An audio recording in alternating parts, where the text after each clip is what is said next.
তোমার নাম কি? নয়ন। বাসা কোথায়? এখানে হুম? মাস্টারপাড়া। মাস্টারপাড়া।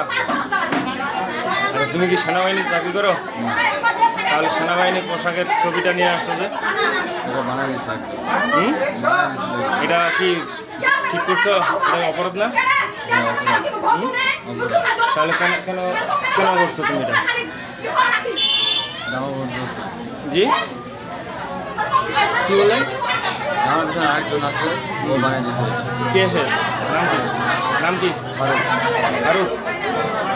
ফারুকের বাসা কোথায়? এখানে মাস্টারপাড়াতে। মাস্টারপাড়াতে। আচ্ছা, কেন বানাইছেন আপনারা এটা? ও আমাকে বানাই দিচ্ছে। কেন বানাইছেন তো? কি কারণে? সে বলতে পারো আমার বানাই দিচ্ছে, বলতে এটা তোমার কাছে রাখতে। আচ্ছা, আপনি এখন কেন আটক করছে আপনাকে এখানে? ও একটা ওই মেয়েটাকে ও তাকে করতেছিল, তো মেয়েটার সঙ্গে নিয়ে গেছে বিয়ে করাচ্ছে। আমার সঙ্গে বিয়ে করতে জানে, ওজন করে আমাকে চাকর পেটের মধ্যে দিয়ে ইয়া করেছে। ফারুক। ফারুকের বাবার নাম আমার জানি না। জানেন না? আপনার এক এলাকায় বাসা, একে বন্ধু, আপনার জন্য এত কিছু করলো আর আপনি ওর বাবার নাম জানেন না? এটা কোন কথা? জন্ম হয়নি, ওর বাপ জন্ম হয়নি।